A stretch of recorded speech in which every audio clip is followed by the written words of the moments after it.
Hey, what's up everybody? I'm going to show you the best first, and this came from a thrift store, and this is the second time I've been able to go into this place. The last time I went to Havasu they were closed, so really bummed out on that, and really bummed now because I could have made some scores last time if they were open, but definitely going to be going back when it cools down and it's not 107 friggin' degrees down there, as it's still too damn hot. But I made a nice little freaking score.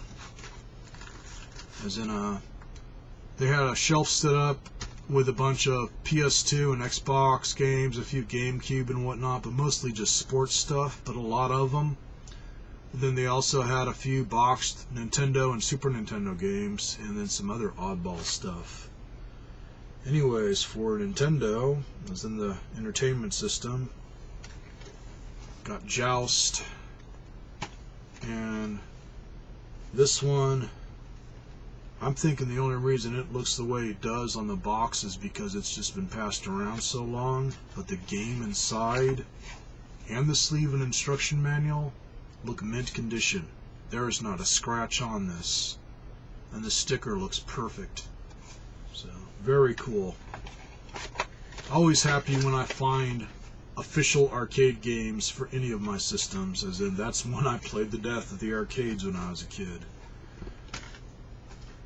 Then this one, too freaking cool, man. Got Shadow Squadron for the 32X, sealed in the box. Then even better, they had two big size boxfuls of loose Genesis carts just piled up in these boxes, and spotted the really kick-ass score here right away, and it was like, snag! And then I just dug through every single cartridge in there, just throwing it out of the box, setting it on the table to see if there was any more, and these really were the majority of oddball stuff. As in, it wasn't just Genesis, there was some Atari and for other systems.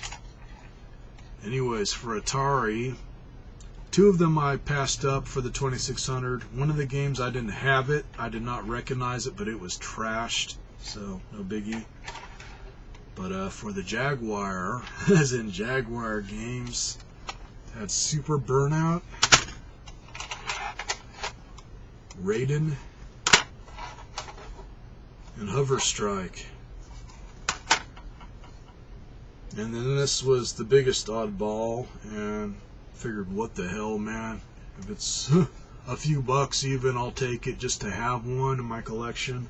This is for the Odyssey 2. It's Freedom Fighters, and it's in pretty damn good shape.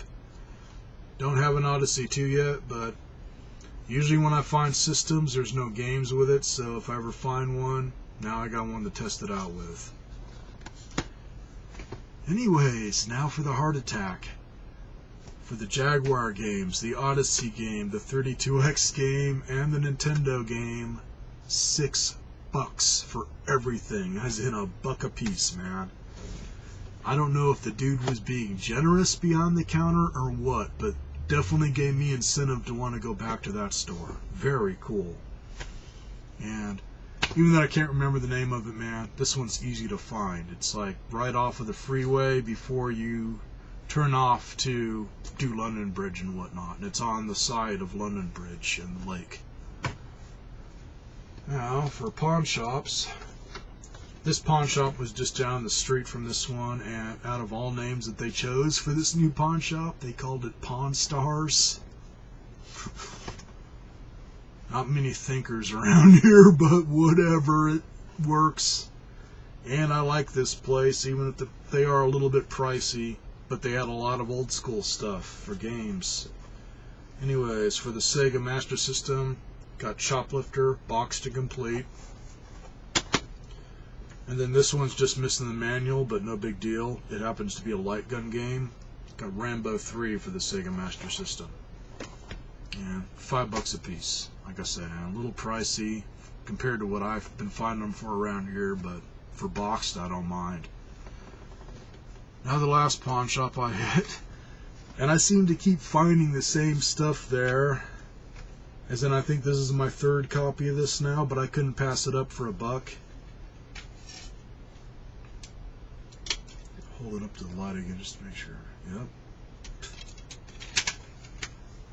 Found another copy of Sewer Shark for Sega CD, and this one happens to be damn near mint condition.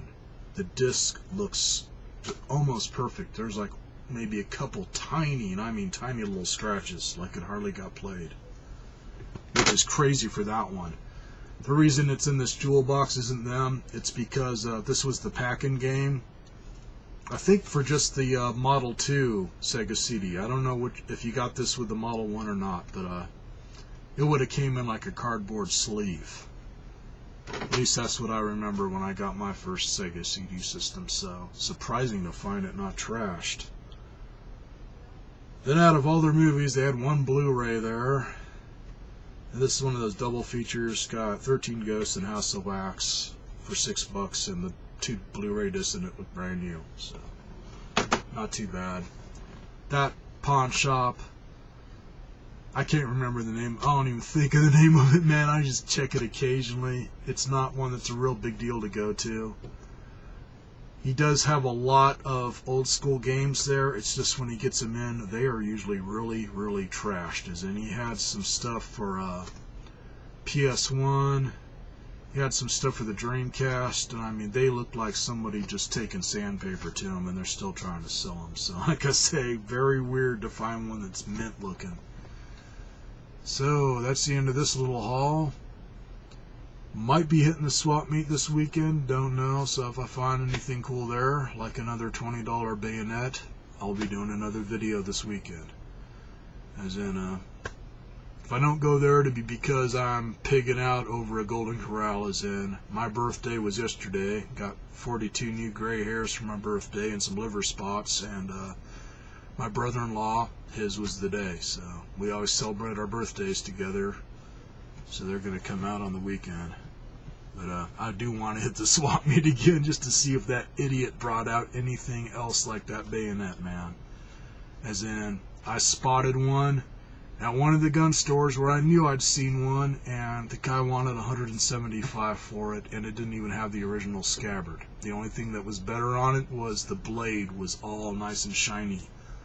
Which I don't know if it was nice and shiny for being cleaned or if somebody took really good care of it. But $20, man, that guy's going to be seeing my face a lot at that swap meet, man. That was crazy. So, catch y'all later.